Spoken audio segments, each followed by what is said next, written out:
পিতা, তোমার সন্তান, সমস্ত মানুষ অপেক্ষা আমি রাসূলুল্লাহ আমাকে না ভালোবাসতো ততক্ষণ পর্যন্ত পূর্ণাঙ্গ মুসলমান হতে পারবে না। আল্লাহ নবীর একজন সাহাবী আল্লাহ নবীকে জিজ্ঞাসা করেছিলেন, ইয়া রাসূলুল্লাহ হাবিবাল্লাহ মাতা ও আমার মায়েরা, আল্লাহ নবী ওই সাহাবীকে ঘুরিয়ে জিজ্ঞাসা করেছিলেন, ও বাবা সাহাবী, তুমি কিয়ামতের সংবাদ নিচ্ছ, কিয়ামতের খবর নিচ্ছ, কিয়ামতের জন্য কি অর্জন করেছো বলো, কিয়ামতের জন্য কি সঞ্চয় করেছো বলো। ওই সাহাবী জবাব দিয়েছিলেন, ইয়া রাসূলুল্লাহ হাবিবাল্লাহ, আমি কিয়ামতের জন্য কিছুই অর্জন করতে পারিনি, আমি কিয়ামতের জন্য কিছুই সঞ্চয় করতে পারিনি, তবে আমি আল্লাহর রাসূলকে ভালোবেসেছি। যদি বলতে পারলেন না, যদি বলতে পারলেন না। আল্লাহ নবী জবাব দিয়েছিলেন, ও বাবা সাহাবী, তোমার দাবি যদি সত্য হয়, আমি আল্লাহ নবী বলছি কিয়ামতের ময়দানে ওই দাবি তোমাকে নাজাত করিয়ে দেবে। এই ওয়াজ যদি বোঝেন তবে মজা লাগবে। আমি কিন্তু উদর পিন্ডি বুদর ঘাড়ে দেওয়া ছেলে না, আম গাছের ছাল জাম গাছে। সাহাবী জিজ্ঞাসা করলেন, হুজুর কিয়ামত কবে হবে? আর আল্লাহ রাসূল কি বললেন, তুমি যে কিয়ামতের সংবাদ নিচ্ছ, কিয়ামতের জন্য কি অর্জন করেছো, কি আছে তোমার? সাহাবী বললেন, আমি কিছুই অর্জন করতে পারিনি, আমি আল্লাহর রাসূলকে। রাসূলুল্লাহ বললেন, তোমার দাবি যদি সত্য হয়, কিয়ামতের ময়দানে ওই দাবি তোমাকে নাজাত করিয়ে দেবে। তাহলে আমরা সকলে যে নবীর ভালোবাসার দাবিদার, এই দাবির সত্যতা প্রমাণ করাতে হবে বাবা। আমার কথা বুঝতে পারছেন না, পারছেন না? এই যে নবীর ভালোবাসার দাবি করছি, এই দাবির সত্যতা প্রমাণ করাতে হবে। কাজটা সহজ না কঠিন? মুখে বলে দিলাম নবীকে ভালোবাসি, তো সবাই পারে, ও দাবি তো সবাই পারে। নবীকে ভালোবাসা মানে এই নয় যে হাজার দানার একটা তসবিহ নিয়ে 24 ঘন্টা টানবো নবী নবী করে। ভালোবাসা হবে না, মুখ ব্যথা হবে। কি হবে? নবীর ভালোবাসা মানে এই নয় যে সারা বৎসরে একদিন নবীর শানে কায়দা করে একটা মাহফিল দিয়ে দিলাম, আমি নবী পেয়ে গেলাম। না না, তাহলে কি করলে নবীকে পাবো, কি করলে আল্লাহকে পাবো? আল্লাহ নবী 1500 বছর আগে নূরের জবানে বলে গেলেন, মান তামাসসাকা বিসুন্নতি ইন্না ফাসাদি উম্মতি ফালাহু আজরু মিয়াত শাহীদ। আল্লাহ নবী বললেন, আখিরি জামানায় আমি রাসূলুল্লাহ আমার যে সমস্ত সুন্নাতগুলো হারিয়ে যাবে, আখিরি জামানায় আমি রাসূলুল্লাহ আমার যে সমস্ত সুন্নাতগুলো বিলুপ্ত হয়ে যাবে, আমার কোন উম্মতি ওই রকম একটা হারিয়ে যাওয়া সুন্নাতকে যদি জিন্দা করতে পারে, আমার কোন উম্মতি ওই রকম একটা হারিয়ে যাওয়া সুন্নাতের উপরে যদি আমল করতে পারে, আমি আল্লাহ নবী বলছি আল্লাহ পাক ওই ব্যক্তির নামায় আমলে আমার আল্লাহ 100 শহীদের সওয়াব দিয়ে দেবে।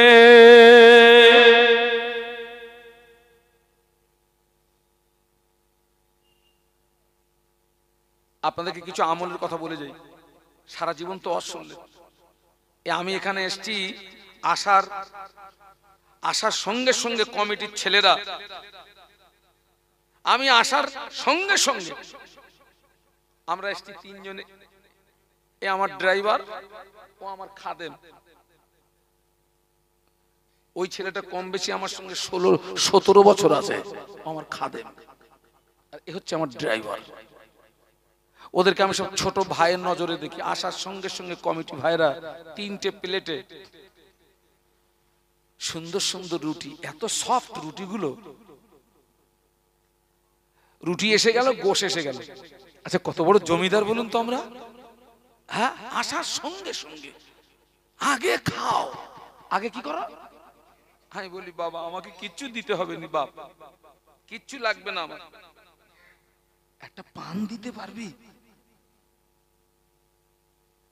আমাকে একটা পান দে। আলহামদুলিল্লাহ। তবে দেখলাম কমিটির ছেলেরা ওই যে রুটি দিল তার সঙ্গে একটা দাস্তারখান দিল।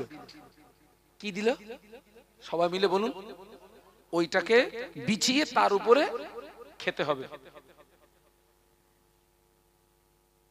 আলহামদুলিল্লাহ, আপনাদের আব্বা আম্মার দোয়া ও আমলগুলো আলহামদুলিল্লাহ আমাদের মধ্যে আছে বাবা, আছে আছে। আমার কথাটায় আপনারা যেন ব্যথা পাবেন না, আমার কথা যেন ব্যথা পাবেন না। কিন্তু যারা আমাদেরকে এই আদর আপ্যায়ন গুলো করছে, সকলের কথা বলবো না, তবে অধিকাংশের ভিতরে, ওদের ভিতরে এই আমল আছে আছে আছে। কথা বলুন, কথা বলুন।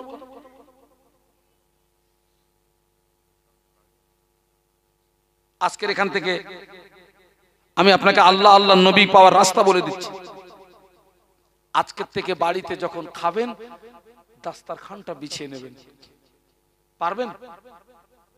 কারা কারা পারবেন আমাকে একটু হাত তুলে দেখান তো, যে হুজুর এই আমলটা আমি আজকের থেকে শুরু করব ইনশাআল্লাহ। গড়ে তো হাত তুলে দিলেন, সব ভেবে চিন্তে হাত তোলেন। বাবা অনেক জায়গায় আবার হাত ফেরত লেয়, বলে হুজুর অমুক জায়গায় তুলিলাম আজ ফেরত, ফেরত দিবি নাই। কারা কারা আমার সঙ্গে একমত আছেন হাত তুলে দেখান যে হুজুর আজকের এই মাহফিল থেকে আমরা অঙ্গীকারবদ্ধ হচ্ছি আল্লাহ নবীর এই সুন্নাতটাকে ছেড়ে দেব না। রাজি আছেন?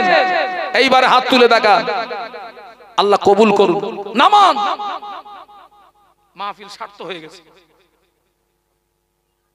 ও খাওয়ার সময় যদি দাস্তারখানটা বিছিয়ে নেন, ওই আমলটা যদি নবীর সুন্নাত আদায়ের উদ্দেশ্যে করে থাকেন, আল্লাহ পাক আপনার নামায় আমলে আমার আল্লাহ 100 শহীদের সওয়াব দিয়ে দেবে। আমলটা ছোট, সওয়াবটা বিশাল বড় না বাবা। 100 শহীদের সওয়াব মানে কি জানিস? 100 শহীদের সওয়াব মানে কি জানিস? আমলটা ছোট।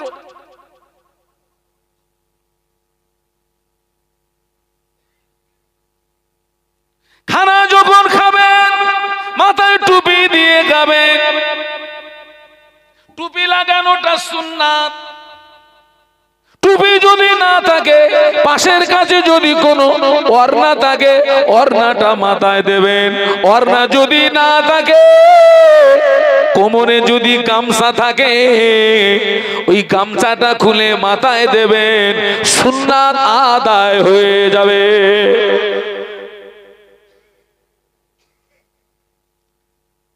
খানা যখন সামনে আসবেন দোয়া পড়বেন। খানা খাওয়ার শুরুতে দোয়া পড়বেন, মাঝে মাঝে দোয়া পড়বেন, খানা শেষ করে দোয়া পড়বেন। খানাটা যখন খাওয়া শেষ করবেন পেয়ালাটা চেটে পুছে খাবেন। ওটা কি বলুন বলুন?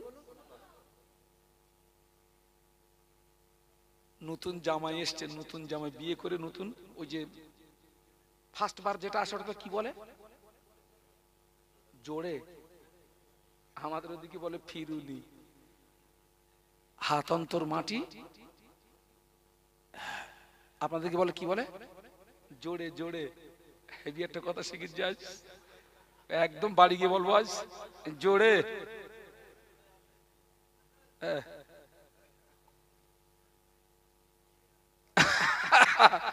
ভাইরা, তো ওই ছেলেটা আলেম ছেলে, বিয়ে হয়েছে আলেম ছেলে। আলেম মানে সে তো সুন্নাত তরিকায় খাবে। তো ছোট শালি এসছে, বড় শালি এসছে, দুলা ভাই একটু দেই, দুলা ভাই একটু দেই। ও যতটা নিয়েছে তারপরে না, দেবেন না, দেবেন না, দেবেন না। হ্যাঁ, কিন্তু আলেম মানুষ ও খাওয়ার পরে খুব সুন্দর করে কি করছে?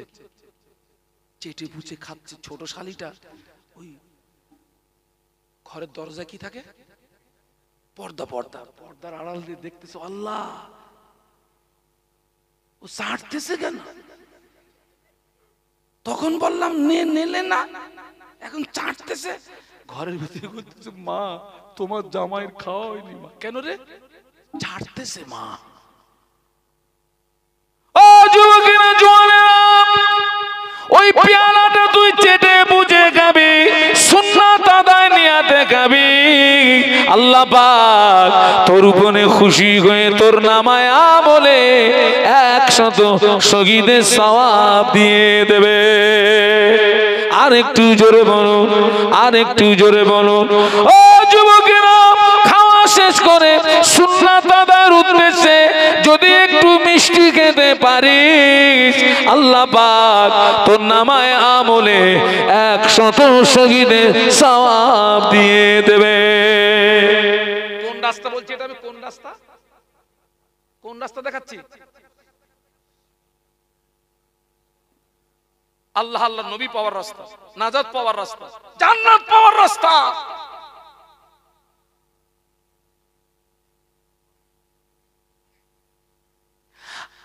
আপনাদের কি মন চায় না যে নবীর সঙ্গে একই জান্নাতে থাকবো?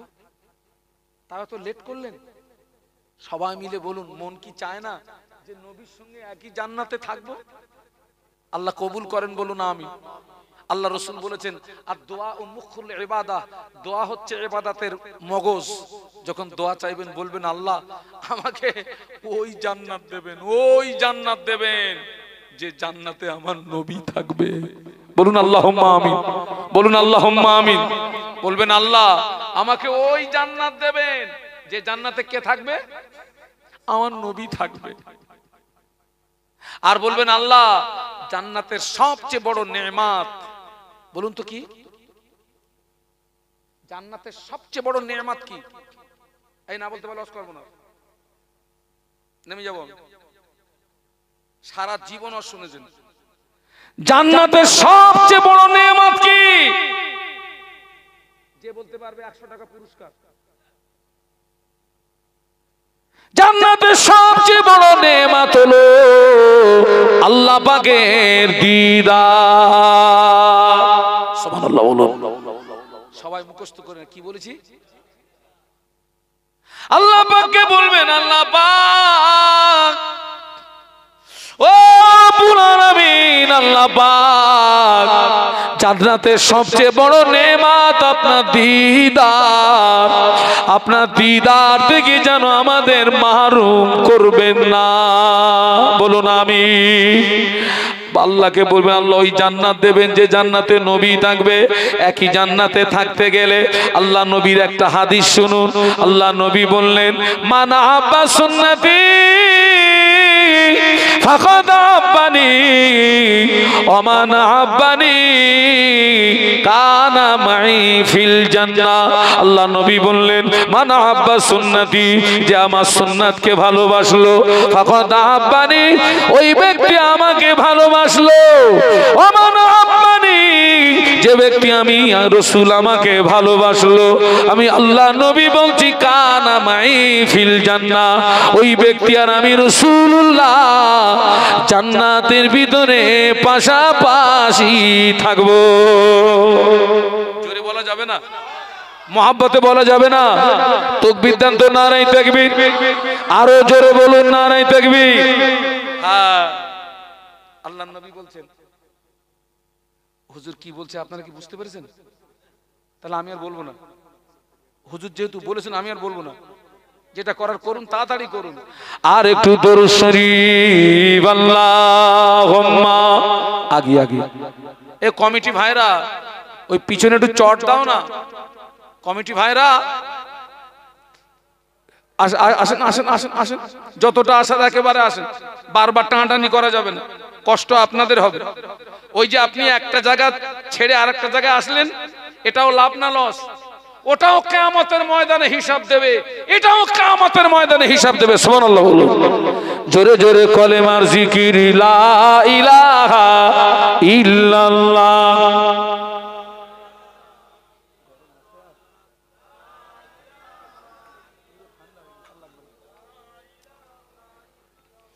লা ইলাহা ইল্লাল্লাহ মুহাম্মাদুর রাসূলুল্লাহ আল্লাহুম্মা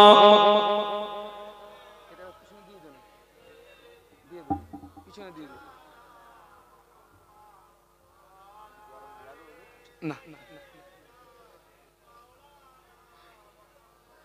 একটু জবান খুলে বলুন আল্লাহু আকবার। এ ছেলেরা শরীরে ক্ষমতা নেই, কাকে ডাকছো? জবান খুলে বলো আল্লাহু আকবার। হ্যাঁ, এটা আমি আমার হামাস ভাইদের কাছ থেকে শিখেছি। আল্লাহু আকবার আগে বলতাম, তবে ওনাদের দেখে আমলটা আরো আমার একটু বেশি হয়ে গেছে, মজবুত হয়ে গেছে। ও 100 শহীদের সওয়াবের মানে কি? আল্লাহ নবী একদিন সাহাবীদের ডাকলেন, ও আমার সাহাবীরা, যুদ্ধের দামামা যখন বেজে উঠবে, যুদ্ধের ঘন্টা যখন বেজে উঠবে, যে অবস্থায় থাকো না কেন, আমি আল্লাহ নবী বলছি যুদ্ধের ময়দানে আসা লাগবে। এটি ছিল রাসূলুল্লাহর আদেশ, আল্লাহ নবীর আদেশ। নবীর আদেশ মানতে হবে, হুকুম কার? জবান খুলে বলুন। আল্লাহর নবী যেটা নিষেধ করেছেন ছাড়তে হবে, হুকুম কার?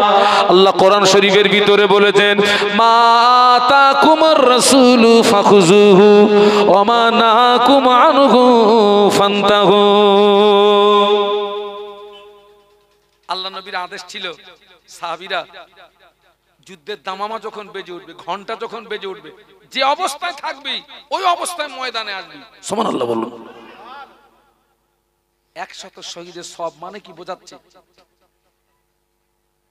ও আমার ভাইয়া, হযরত হানজালা রাদিয়াল্লাহু তাআলা আনহু হুজুর নতুন বিবাহ করেছেন। হুজুরের বাসসজ্জার রাত, ফুল সজ্জার রাত, হুজুরের বাসসজ্জার রাত, ফুল সজ্জার রাত। নতুন বিবিকে নিয়ে ঘরের ভিতরে খোঁজ গল্পতে মশগুল, আনন্দতে মশগুল। গভীর মতো অবস্থায় যুদ্ধের দামামা বেজে উঠেছে। আদেশ কি ছিল? যে অবস্থা থাকো। হানজালা হুজুর কোথায়?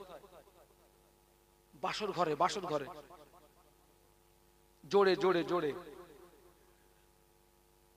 ও হানজালা রাদিয়াল্লাহু আনহু বিবিকে বলে, বিবি বিদায় দাও, আখরি বিদায়, শেষ বিদায়, আখরি বিদায়, শেষ বিদায়। আল্লাহ নবী আমায় ডেকেছেন, আমি যুদ্ধের ময়দানে চলে যাব। হুজুরের বিবি বললেন, প্রাণের স্বামী যান যান, আল্লাহ নবী আপনায় ডেকেছেন, আমার অধিকার নেই বাধা দেওয়া। হানজালা রাদিয়াল্লাহু আনহু বাসর ঘর ফেলে দি, নতুন বিবিকে রেখে দি, দ্বীন ইসলামকে প্রতিষ্ঠিত করার জন্য যুদ্ধের ময়দানে নেমে পড়লেন। যুদ্ধের ময়দানে নেমে পড়ে কয়েকজন কাফেরকে জাহান্নামের টিকিট কেটে পাঠিয়ে দিলেন, কয়েকজন কাফেরকে জাহান্নামের টিকিট কেটে পাঠিয়ে দিলেন। কিছু সময় পরে নিজে শহীদ হয়ে গেলেন। ইন্না লিল্লাহি ওয়া ইন্না ইলাইহি রাজিউন। শুধু শহীদ হয়ে গেলেন। আল্লাহর নবী সাহাবীদের ডাকলেন, ও সাহাবীরা, ও সাহাবীরা, আমার যে যে সাহাবী শহীদ হয়েছে ওদের লাশগুলোকে আমার কাছে নিয়ে এসো, ওদের লাশগুলোকে আমার কাছে হাজির করো।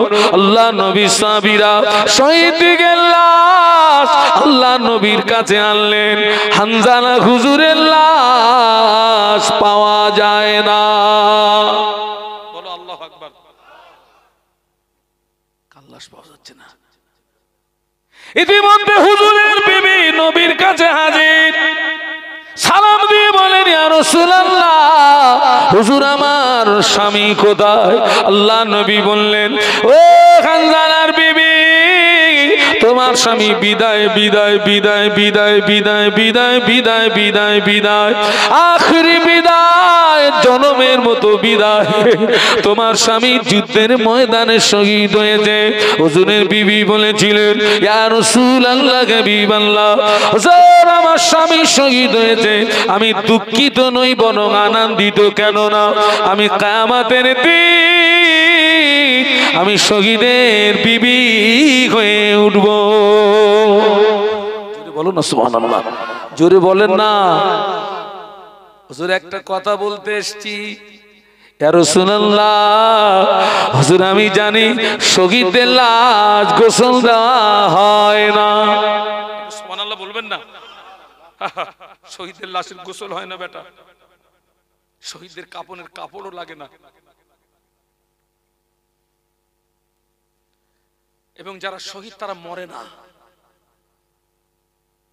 যারা দিনের রাস্তায় শহীদ হয়, মনে করুন আমি এই যে পোশাকে আছি, আমি যদি দিনের রাস্তায় শহীদ হই, আমার টোটাল শরীর থেকে কোনো পোশাক খোলা হবে না। এই অবস্থায় রক্তমাখা ক্ষত বিক্ষত চেহারা নিয়ে আমাকে কবরে দাফন করা হবে। বিসমিল্লাহি ফি সাবিলিল্লাহি ওয়া আলা মিল্লাতি রাসূলিল্লাহ। কিয়ামতের ময়দানে শহীদরা রক্তমাখা ক্ষত বিক্ষত চেহারা নিয়ে উঠবে। আল্লাহ পাক জিজ্ঞাসা করবে, ও আমার বান্দা, তোদের গায়ে রক্ত কেন? তোদের চেহারাগুলো ক্ষত বিক্ষত কেন? আল্লাহ জানে না, জানে না। শহীদরা বলবেন, ও রব্বুল আলামিন, আল্লাহ পাক দ্বীন ইসলামকে প্রতিষ্ঠিত করার জন্য যুদ্ধের ময়দানে কাফেরদের বিরুদ্ধে লড়াই করতে গিয়ে ওই কাফেররা আমাদেরকে মেরেছিল, কাফেররা আমাদেরকে তলোয়ার দিয়ে আঘাত করেছিল। আল্লাহ পাক ওই রক্তমাখা ক্ষত বিক্ষত চেহারা নিয়ে তোমার দরবারে হাজির। আল্লাহ বলবেন, ও আমার বান্দারে, তোরা আমার কাছে কি চাস? শহীদরা বলবে, আল্লাহ পাক কিছুই চাই না, আর একবার যদি জীবন দিয়ে পৃথিবীর জমিনে পাঠাতেই জীবনটা তোমার রাস্তায় আরো একবার বিলিয়ে দিতা। আল্লাহ বলবে, আর নয়। ও আমার বান্দারে, আমি খুশি হয়ে গিয়েছি, আমার 8টা জান্নাতের দরওয়াজা খোলা, চলে যা, যেটা দিয়ে খুশি ওইটা দিয়ে আমার রহমতের দয়ার জান্নাতে চলে যা। আল্লাহ আল্লাহ হানজালা হুজুরের বিবি বলেছিলেন, ইয়া রাসূলুল্লাহ, হাবিবাল্লাহ, হুজুর আমি জানি শহীদদের লাশ গোসল দেওয়া হয় না, কিন্তু আমার স্বামীকে যেন বিনা গোসলে দাফন দেবেন না। কেননা আমার স্বামীর উপরে গোসলটা ফরজ আছে। কি আছে? হুজুর আমার স্বামীর উপরে গোসলটা ফরজ আছে হুজুর। আল্লাহ নবী সাহাবী ওই রাতে স্ত্রী সহবাস করেছিলেন, কিন্তু নবীর ডাকে সাড়া দিতে গিয়ে এতটা দেওয়ানা হয়ে গেছিলেন, গোসল করার টাইমটা হয়নি। একটু বলুন না আল্লাহু আকবার। এত দেওয়ানা হয়ে গেছিলেন। ইয়া রাসূলুল্লাহ, হুজুর আমার স্বামীর উপরে গোসলটা ফরজ আছে। আল্লাহ নবী সাহাবীদের ডাকলেন, ও আমার সাহাবীরা, ও আমার সাহাবীরা, যুদ্ধের ময়দান তালাশ করো, হানজালার লাশটাকে নিয়ে এসো। ইতিমধ্যে ফেরেশতা জিবরাইল আমিন আলাইহিস সালাম আল্লাহ নবীকে সালাম দিয়ে বলেছিলেন, ইয়া রাসূলুল্লাহ, হাবিবাল্লাহ, হানজালার লাশ এখনই পাওয়া যাবে না, হানজালার লাশ এখনই পাওয়া যাবে না। আল্লাহ পাক হানজালার উপরে তো খুশি হয়ে গিয়েছেন, আল্লাহ পাক হানজালার উপরে তো রাজি হয়ে গিয়েছেন। আল্লাহ পাক হানজালার উপরে খুশি হয়ে আল্লাহ তার ফেরেশতা মারফত হানজালার লাশটাকে জমিন থেকে উঠিয়ে নিয়ে আসমানে নিয়ে গিয়ে হাওয়াজে কাউসারের পানি দিয়ে গোসল দিচ্ছে। আল্লাহ নবী বলেছিলেন, ও হানজালার বিবি, তোমার নসিব, বড় খুশ নসিব। তোমার স্বামীকে পৃথিবীর কোনো মানুষে গোসল দেয় না, পৃথিবীর কোনো পানিতে গোসল হয় না। আল্লাহর ফেরেশতারা তোমার স্বামীর লাশটাকে আসমানে নিয়ে গিয়ে হাওয়াজে কাউসারের পানি দিয়ে গোসল দিচ্ছে। ও যুবকেরা, এই জমানায় যদি আমার নবীর একটা হারিয়ে যাওয়া সুন্নাতকে যদি জিন্দা করতে পারিস, আমার আল্লাহ পাক তোর নামায় আমলে ওই রকম 100 হানজালা শহীদ হওয়া সওয়াব আল্লাহ তোমার আমার নামায় আমলে দিয়ে দেবে। আর একটু জোরে বলুন, আর একটু জোরে বলুন, আপনারা কি পারবেন ওই নবীর জন্য নিজের জীবনটা বিলিয়ে দিতে পারবেন? হাত তুলে দেখান তো, দু হাত তুলে দেখান, দু হাত তোলেন, হাত নামাবেন না, হাত সোজা রাখুন। তাকবীর দেন, নারায়ে তাকবীর। জোরে বলুন নারায়ে তাকবীর। সিলসিলায়ে হক মুজাদ্দিদে জামান, আমার দাদা পীরের হক সিলসিলা, আমার দাদা পীরের হক সিলসিলা। হাত নামান।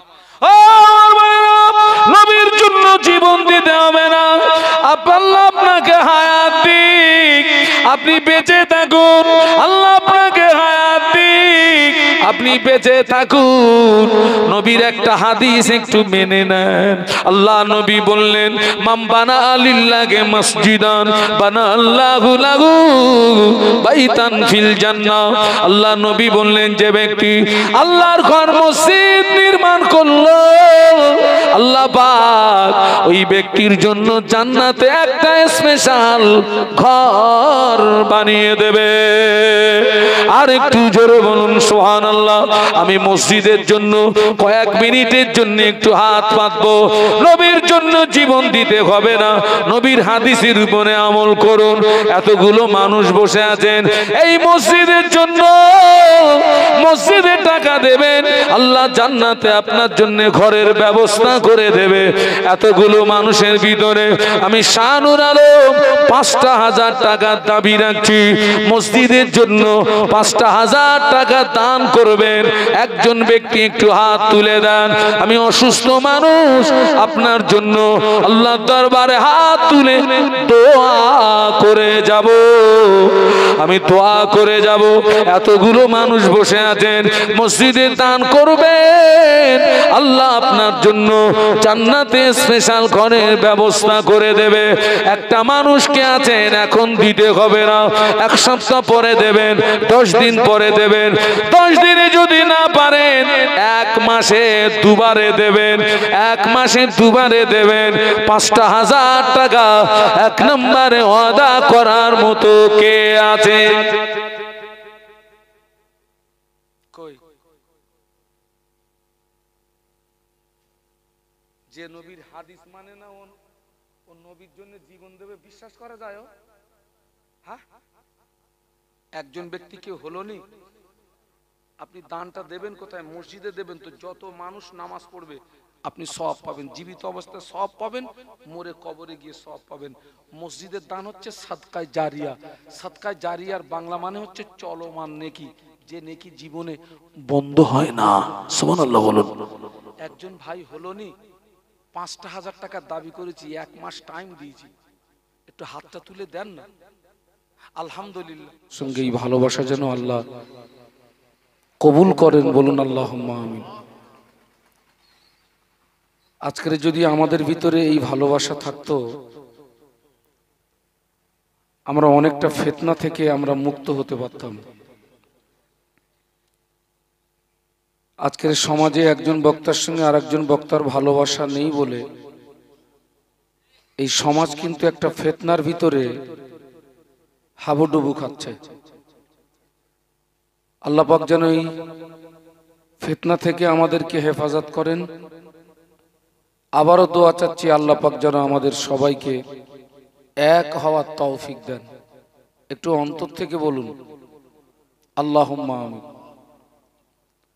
সম্ভবত গত বছর এই মাহফিলে আমি এসেছিলাম। আমি একদিক দিয়ে খুশি প্রকাশ করছি, আর এক দিক দিয়ে আমি দুঃখ প্রকাশ করছি।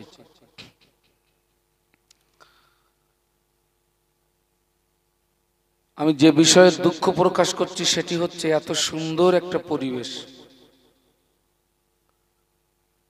হেজবুল্লাহ ভাইয়ের আলোচনা আমি শুনছিলাম, আমার তো মনে এটাই হচ্ছিল, মনে হয় মাহফিলে আর জায়গা নেই,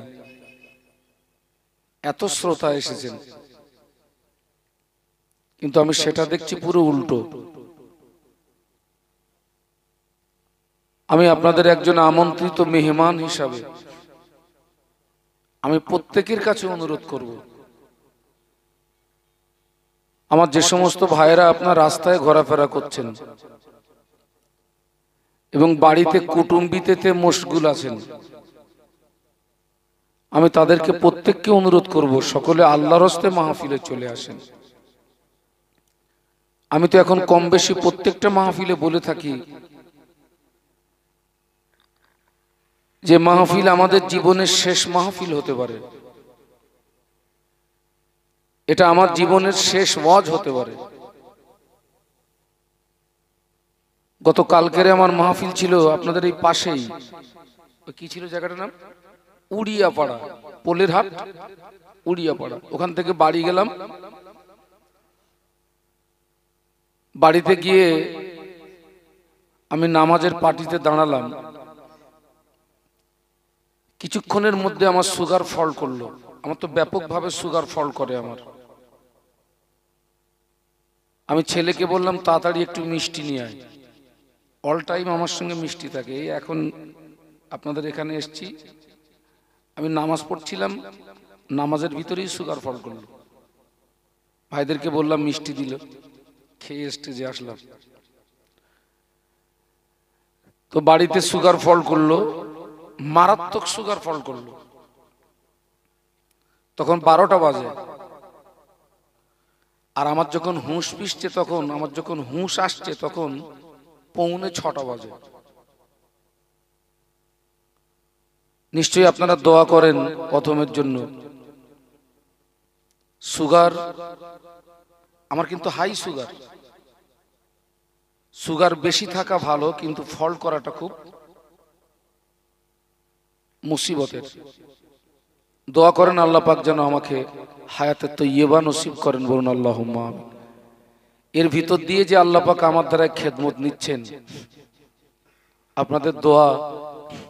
আল্লাহ পাক তো শাহানুর আলমকে বাড়িতে বসিয়ে রাখে না, আমাকে কম বেশি 9 মাস আমাকে রাত জাগতে হয়। নিশ্চয়ই আপনারা দোয়া করেন। তো আমি অনুরোধ করব যারা এখন আশেপাশে আছেন সব মাহফিলে আসুন, মোহব্বতের সঙ্গে উচ্চ আওয়াজে দরুদ শরীফ আল্লাহুম্মা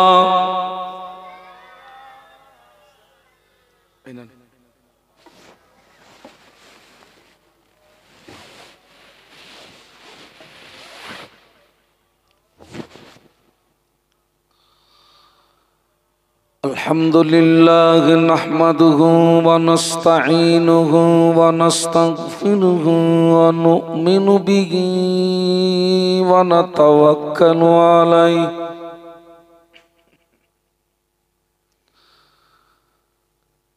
ওয়া নাউযু বিল্লাহি মিন শুরুরি আনফুসিনা ওয়া মিন সাইয়্যাতি আ'মালিনা।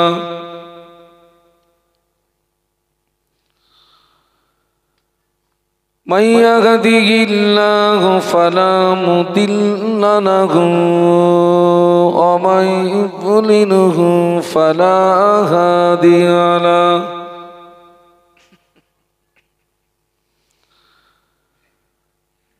ونشهد أن لا إله إلا الله وحده لا شريك له ونشهد أن سيدنا وحبيبنا ومولانا محمدا عبده ورسوله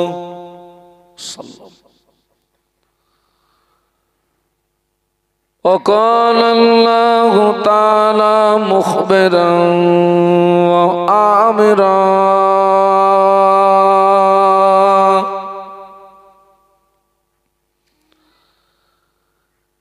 إن الله وملائكته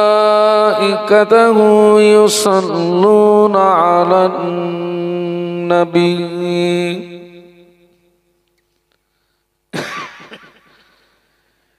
يا أيها الذين آمنوا صلوا عليه وسلموا تسليما اللهم محبت الشنگ صل على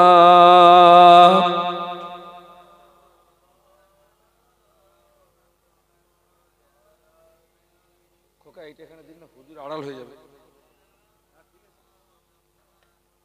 এই দিকটা জোরে জোরে দরুদ শরীফ আল্লাহুম্মা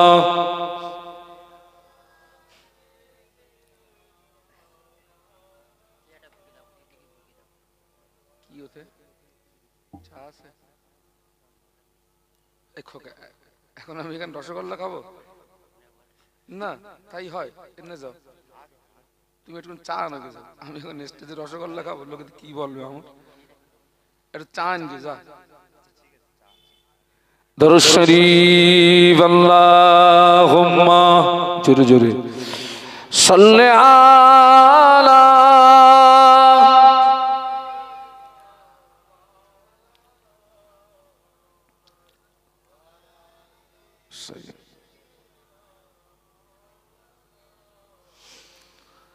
गोलामे मोहम्मद हूँ मैं क्या डर है मुझको गोलामे में उनकी गुजारा करूँगा अजल से पड़ा हूँ मैं कदमों में उनकी जुदाई न हरगिज़ गवारा करूँगा अल्लाहुम्मा जुरे जुरे सल्ले आला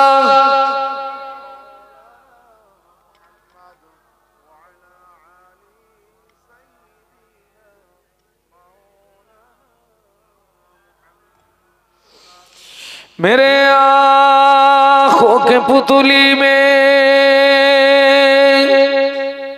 जलवा मोहम्मद का सल्लम मेरे दिल के आईने में नक्शा है मोहम्मद का सल्लम कोई जन्नत में जाएगा कोई दो ज़ख्म में पहुँचेगा मदीने की तरफ दौड़ा दीवाना मोहम्मद का अल्लाहुम्मा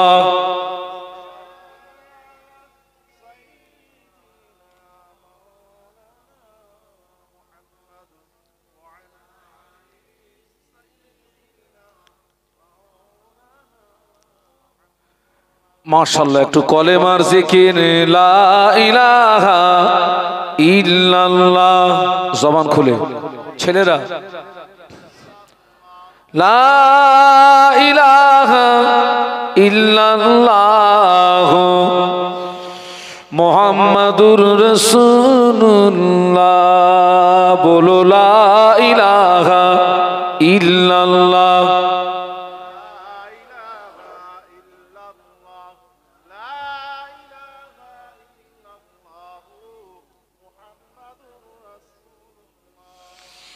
قال الله تعالى في كلامه المجيد الفرقان الحميد بسم الله الرحمن الرحيم قل إن كنتم تحبون الله فاتبعوني يحببكم الله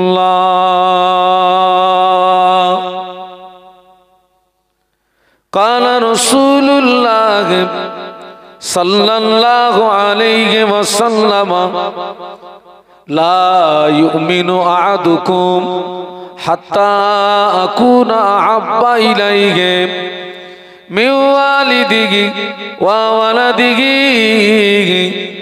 والناس أجمعين أو كما قال عليه الصلاة والسلام সম্মানীয় আপনাদের মসজিদের যোগ্য ইমাম সাহেব, সম্মানীয় উলামা হযরত, বিশেষত আজকের মাহফিলের প্রধান অতিথি আওলাদে মুজাদ্দিদুজ্জামান শ্রদ্ধাভাজন হুজুর কেবলা, সম্মুখে উপবিষ্ট ভদ্র মহোদয়গণ, পর্দার আড়ালে অবস্থিতা আম্মা এবং বোনেরা, আল্লাহ পাকের দরবারে অসংখ্য শুকরিয়া। আজকের আমরা সকলে সৌভাগ্যবান, আমাদের খুশনসিব যে আল্লাহ পাক আমাদের দয়া করে দুনিয়াবি সমস্ত কাজ ফেলে রেখে একটি মোতাবাররাক মাহফিলে উপস্থিত হওয়ার তৌফিক দান করেছেন। সকলে কৃতজ্ঞতা প্রকাশে মহব্বতের সঙ্গে বলি আলহামদুলিল্লাহ।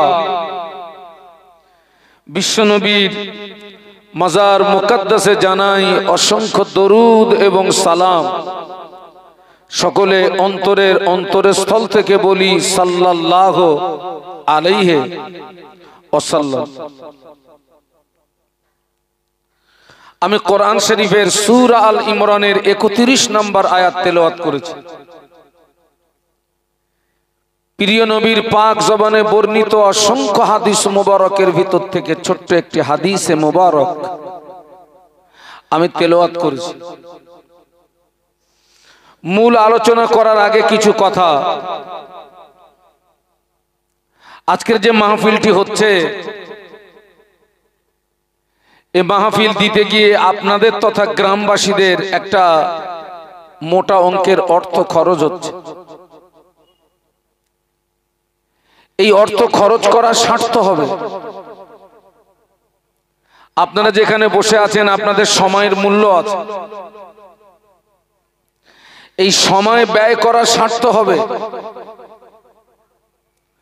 আমরা সব এসেছি, আমাদের দুটো কথা বলা সার্থ হবে।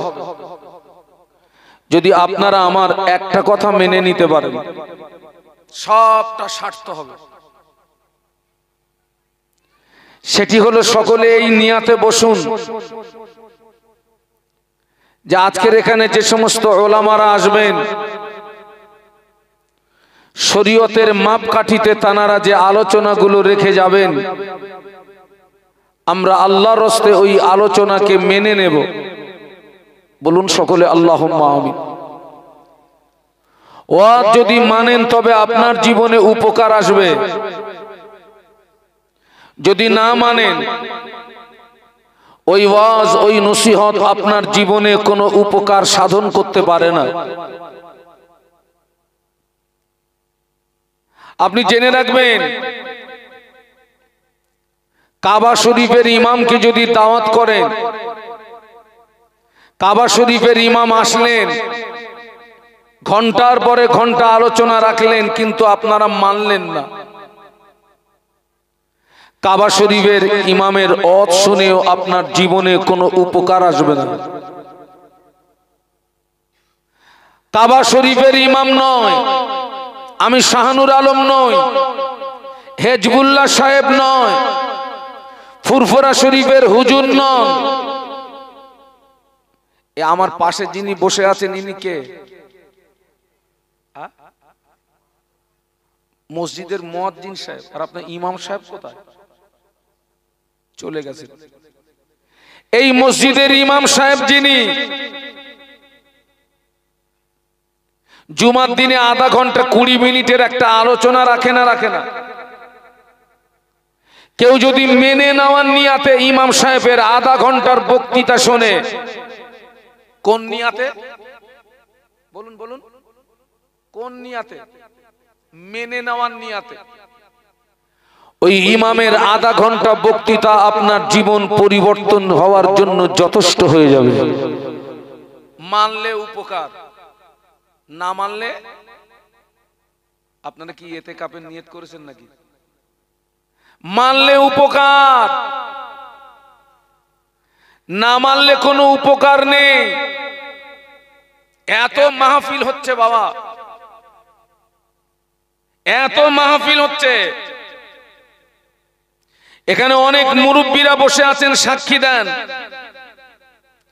এখান থেকে 15 বছর, 20 বছর, 25 বছর আগে এত মাহফিল হতো?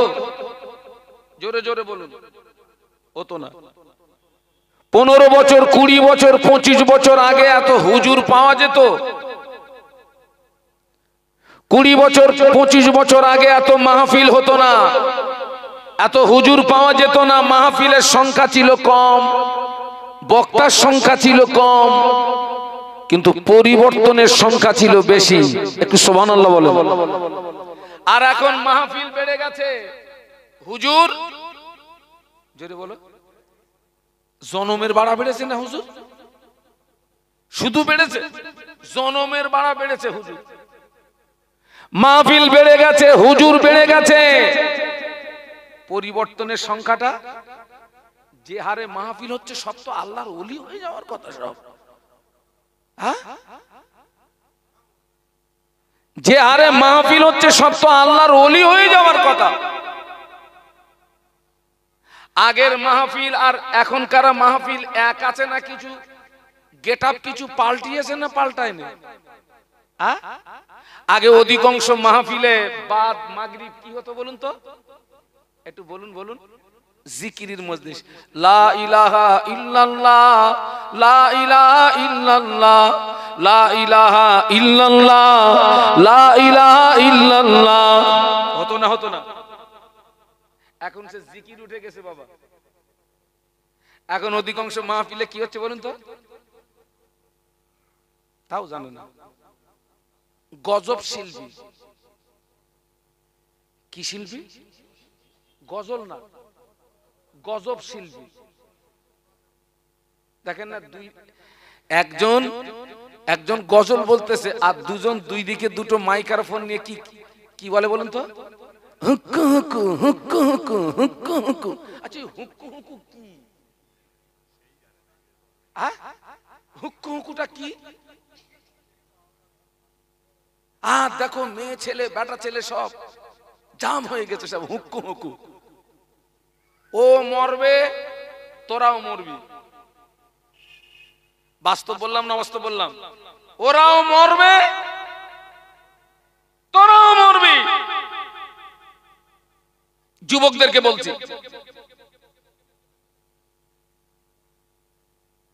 আমি আপনাদেরকে বলে যাচ্ছি, পারলে আল্লাহ হায়াতে রাখলে আগামী বছর মাহফিল দেবেন। যিনি ভালো জিকির করতে পারেন এইরকম একজন আলেমকে দাওয়াত করবেন, বাদ মাগরিব জিকিরের মজলিস করবেন। জিকিরের মজলিসে জীবনের গুনাহ ঝরে যায়। একটু জোরে বলুন, একটু জোরে বলুন।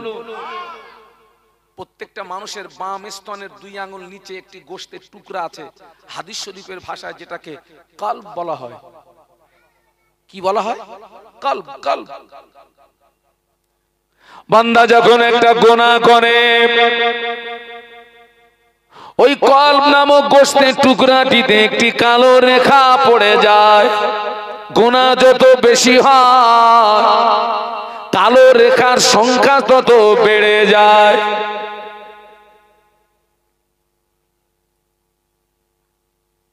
লোহাতে জং ধরে, ওই জংটাকে পরিষ্কার করার নিয়ম হলো আগুনে পুড়িয়ে মৃদু আঘাত করলে লোহার জংগুলো ঝরে যায়। ততই বছর কলবের ময়লা পরিষ্কার করবেন। লা ইলাহা ইল্লাল্লাহ বলে যখনই কলবে ধাক্কা মারবেন আপনার আমার কলবের ময়লা মরিচা সাফ হয়ে যাবে। আমাদের অন্তরে ময়লা আছে না নেই? হ্যাঁ, ওই ময়লা আছে বলেই তো আজে কাজ হয় না। ভয় আছে, আমাদের ভয় আছে।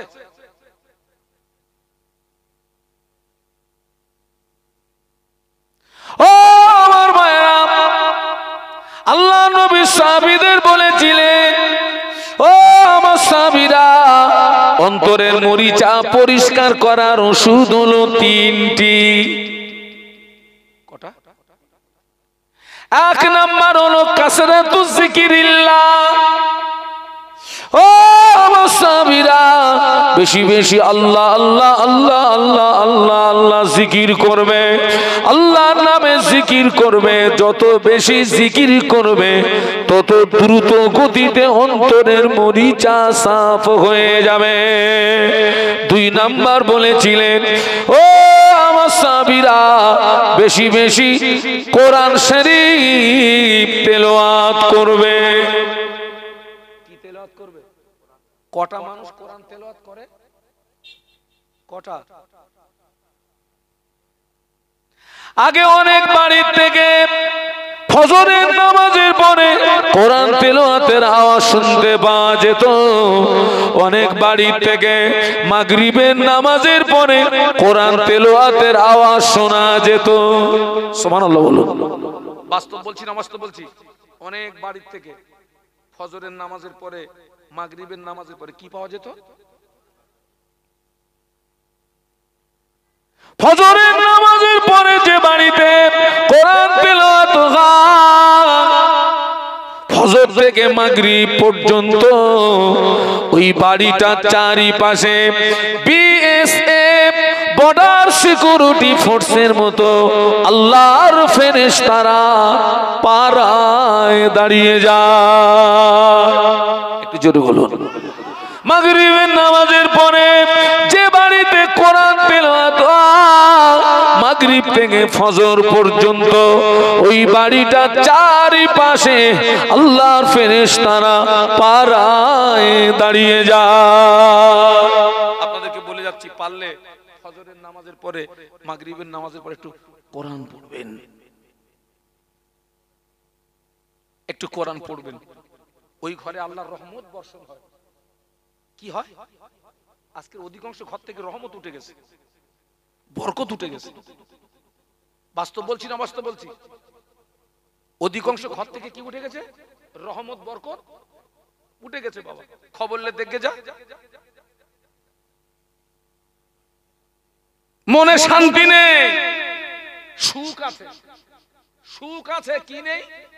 এক খোকা জোরে বল না। সুখ আলাদা, শান্তি আলাদা।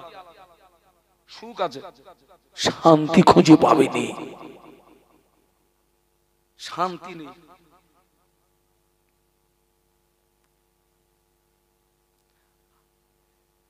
ছেলের জন্য মেয়ে দেখতে গেছেন, মেয়েকে কোনো প্রশ্ন করি আর না করি, একটা প্রশ্ন করা ফরজ, সুন্নত না নফল না? বলুন তো প্রশ্নটা কি? মা কোরআন জানো মা? ছেলের বাপ বলতেছে, খোকা আমি তো যা জিজ্ঞাসা করার।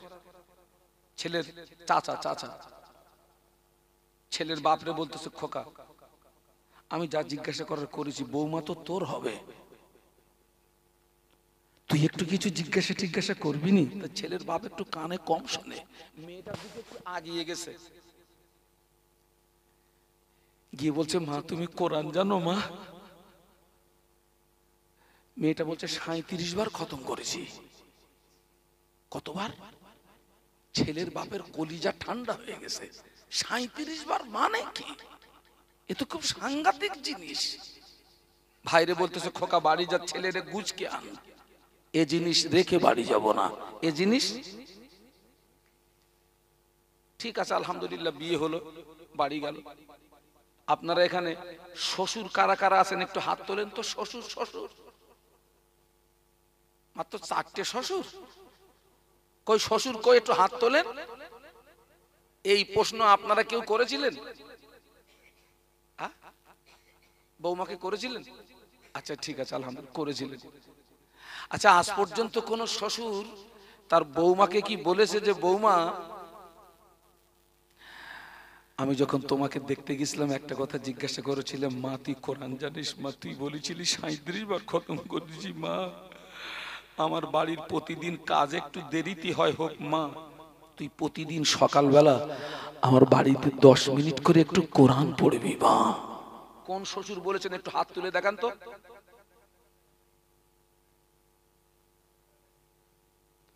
মা আমি তোকে যখন দেখতে গিয়েছিলাম জিজ্ঞাসা করেছিলাম, মা তুই কোরআন জানিস? তুই বলেছিলি 37 বার খতম করেছি।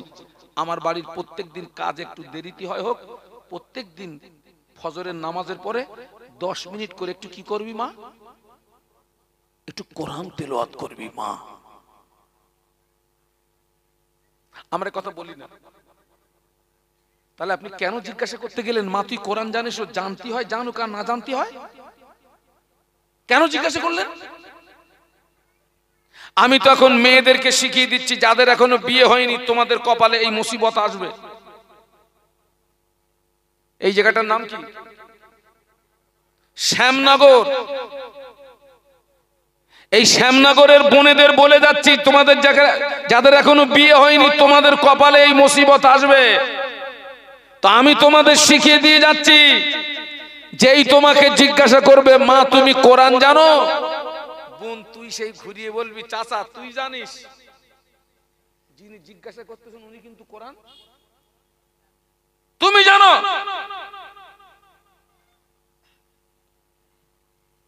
যে বাড়িতে ফজরের নামাজের পরে কোরআন তেলাওয়াত হয়, মাগরিবের নামাজের পরে কোরআন তেলাওয়াত হয়, যে বাড়িতে জিকির আজকার হয়, যে বাড়িতে তাসবিহ তেলাওয়াত হয়, যে বাড়িতে নামাজ হয়, ওই বাড়িটায় আল্লাহর রহমত বরকতে ভরে যায়। আর জোরে বলুন। আমার কথাগুলো মনে থাকবে বাপ? ছেড়ে দে না, আমি ধরি, ছাড়। থাকবে?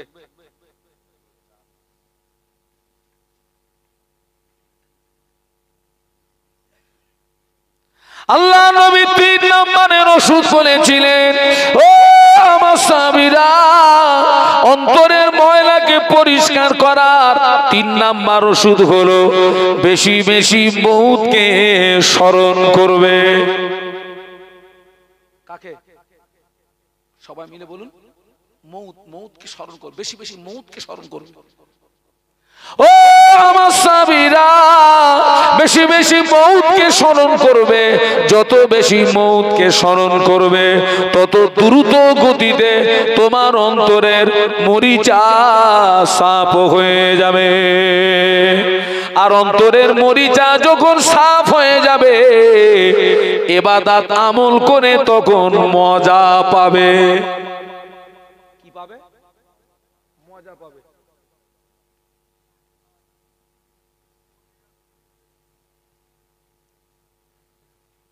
আল্লাহ নবী কাবা শরীফের চত্বরে বসে আছেন, একটু দরুদ শরীফ আল্লাহুম্মা।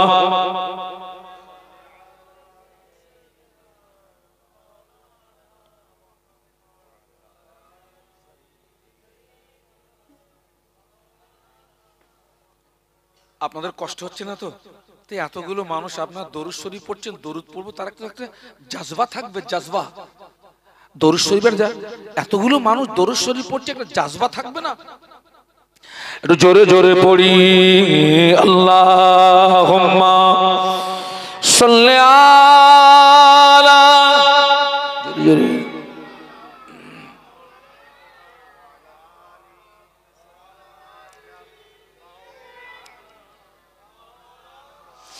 ও আল্লাহ নবী কাবা বসে আছেন,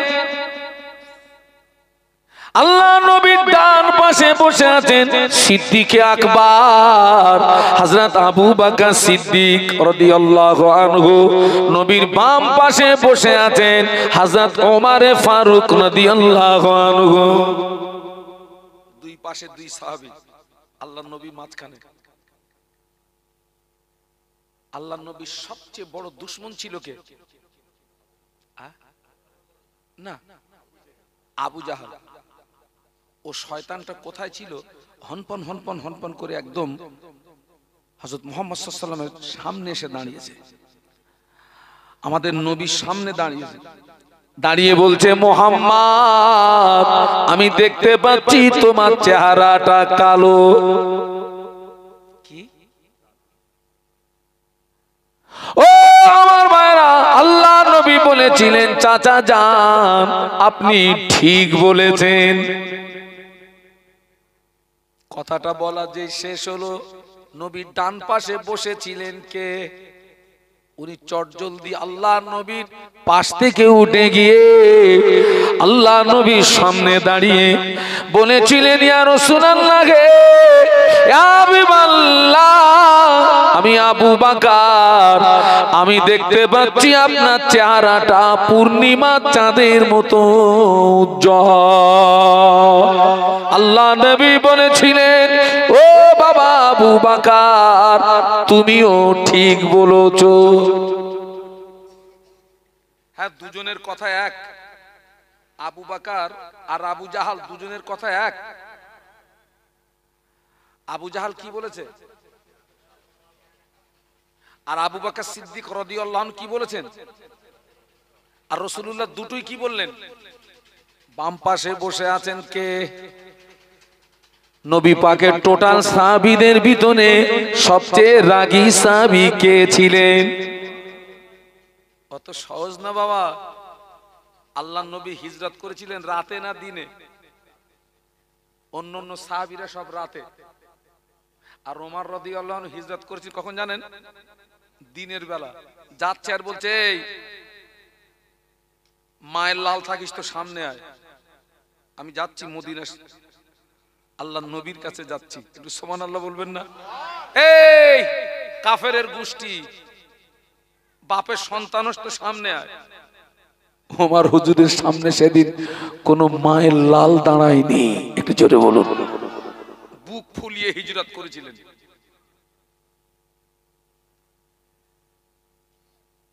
আল্লাহ রসুলের কাছে একজন বিচার নিয়ে এসছে, বিচারটা তার পছন্দ হলো না। ওমর রাদিয়াল্লাহু আনহুর কাছে এসছে, আপনি একটা বিচারে আপনি সানি বিচার করে দেন। সানি বিচার, তাহলে তুমি প্রথম বিচারটা কার কাছে দিয়েছিলে? না, আমি মুহাম্মদ সাল্লাল্লাহু আলাইহি ওয়াসাল্লামের কাছে দিয়েছিলাম। ও, ওনার বিচার পছন্দ হয়নি, আমার বিচার ঠিক আছে, বসো বসো আমি আসছি। ঘরের ভিতরে গেলেন, তলোয়ার আনলেন, পিছন দিক দিয়ে মারলেন, বডি থেকে মাথা উড়িয়ে দিলেন। যে নবীর বিচার পছন্দ হয় না, পৃথিবীর জমিনে বাঁচার অধিকার তার নাই। এর নাম কি? এর নাম হযরত ওমর। হুজুর বাম পাশে বসেছিলেন, দুইজন দুরকম বলেছেন, কিন্তু আল্লাহর নবী দুজনটাকে কি বলেছেন? ঠিক। উনি ছটপট ছটপট করছেন। কে? কে? হযরত ওমর রাদিয়াল্লাহু আনহু। আল্লাহর নবী বলছেন, ওমর তুমি কিছু বলবে? আল্লাহ নবী বুঝতে পেরেছেন ওমর কিছু একটা বলবে।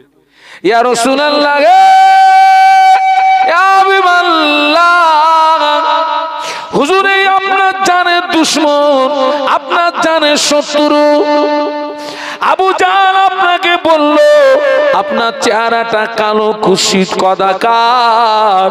আপনি বললেন ঠিক। আবু বকর সিদ্দিক রাদিয়াল্লাহু আনহু বললেন আপনার চেহারাটা পূর্ণিমার চাঁদের মতো উজ্জ্বল। আপনি বললেন ঠিক। হুজুর দুজনের কথা তো এক নয়, দুটোই কেন ঠিক বললেন? আল্লাহ নবী বলেছিলেন, ও বাবা ওমর, আল্লাহ পাক তোমার নবীকে পৃথিবীর জমিনে বেগুনাহ মাসুম করে পাঠিয়েছে। আমি রাসূলুল্লাহ হলাম আয়না স্বরূপ, আমি রাসূলুল্লাহ হলাম আয়না স্বরূপ। আবু জাহাল হলো কাফের, আবু জাহাল হলো বেঈমান, আবু জাহালের অন্তরটা কালো। যার অন্তরটা কালো হয়ে যায়, অন্তরের রেখা চেহারাতে প্রস্ফুটিত হয়। কেউ যদি আয়নার সামনে দাঁড়ায়, নিজের চেহারা নিজে দেখে। ও বাবা ওমর, আমি রাসূলুল্লাহ আয়না স্বরূপ। আবু জাহাল হলো কাফের, আবু জাহাল হলো বেঈমান। আবু জাহাল আমার সামনে যেই না দাঁড়িয়েছে, আবু জাহাল নিজের চেহারা নিজে দেখতে পেয়েছে। এই জন্য আমি বলেছি, ঠিক বলেছেন। আর আবু বকর হলো ঈমানদার। আল্লাহ পাক আবু বকরের অন্তরটাকে পূর্ণিমার চাঁদের মতো আলোকিত করে দিয়েছে। আবু বকর আমার সামনে যেই না দাঁড়িয়েছে, আবু বকর নিজের চেহারা নিজে দেখতে পেয়েছে। একটু জোরে বলো। একেবারে সহজ কথায় বলছি, আবু জাহাল নবীকে দেখেছে কালো চশমা পরে। কি চশমা? আর আবু জাহাল নবীকে দেখেছে কালো চশমা পরে, নবীকে কালো দেখেছে। আবু বকর সিদ্দিক রাদিয়াল্লাহু আনহু নবীকে দেখেছে ওই সাদা চশমা পরে। উনি আল্লাহ নবীকে সাদা দেখেছে। আচ্ছা বলুন তো, কোন কথা বলতে গিয়ে আমি এতগুলো কথা বললাম? কে বলতে পারেন? না, কোন কথাটাকে আমি বোঝানোর জন্য এত কথা বলেছি? কে বললেন কথাটা? কে? ঠিক বলেছিস বাপ, আল্লাহ তোর হায়াতে বরকত দিক। ওই বলেছি মাগরিব বাদে গজব শিল্পী দিবি নি। কি দিবি? আমি একটু তুই তাকারি করছি, অসুবিধা নেই তো? কি দিবি?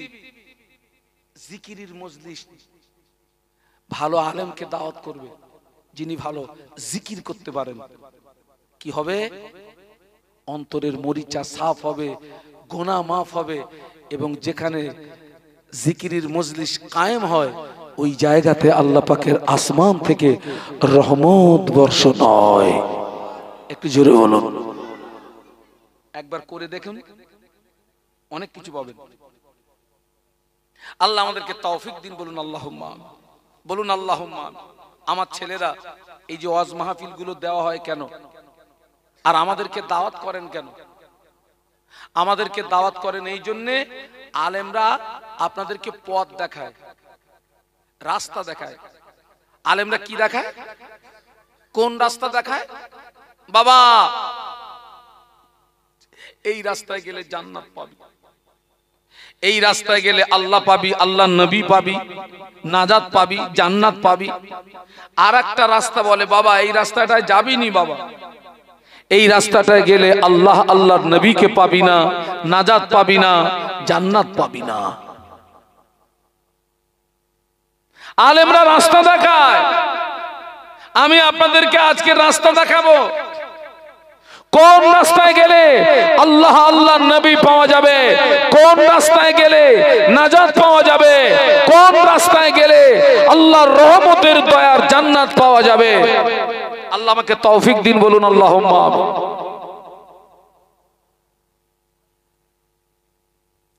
আমরা সবাই, এই যে আমার সামনে আপনারা যারা বসে আছেন, আপনারা, আমরা সবাই ঈমানদার তো নাকি?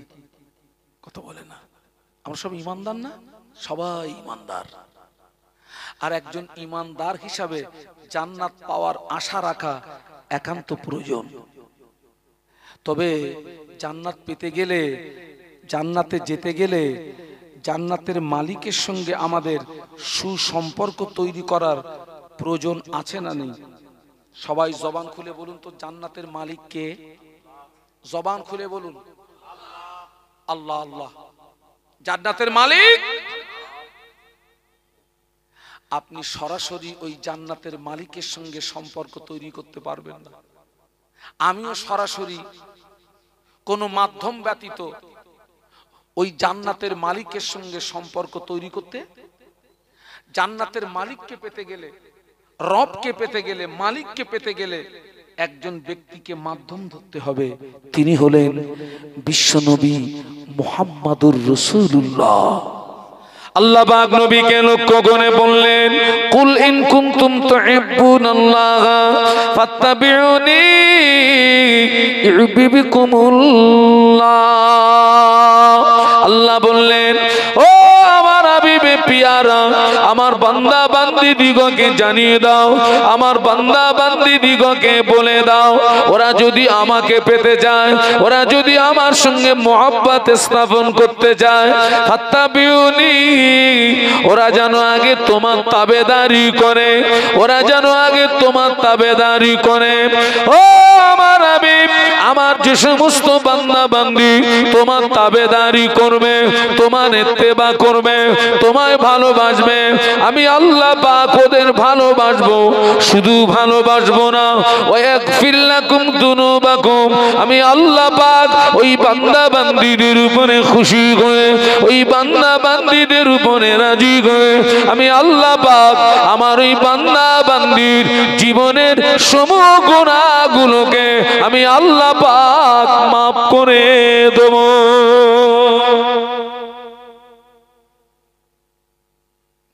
কথাটা বুঝতে পারলেন না পারলেন না? আল্লাহকে পেতে গেলে আগে তাবেদারি করতে হবে কার? নবীর তাবেদারি। আমরা যদি নবীর তাবেদারি করতে পারি, আল্লাহ আমাদেরকে ভালোবাসবেন। আর আল্লাহ শুধু আমাদেরকে ভালোবাসবেন না, খুশি হয়ে জীবনের গুনাহ কি করে দেবেন? মাফ করে দেবেন। একটু বলুন সুবহানাল্লাহ। আল্লাহ নবীকে কতটা ভালোবাসতে হবে? আল্লাহ নবী বললেন, লা ইউমিনু আহাদুকুম হাত্তা আকুনা আব্বা ইলাইহি মিন ওয়ালিদিহি ওয়া ওয়ালাদিহি ওয়ান নাসি আজমাইন।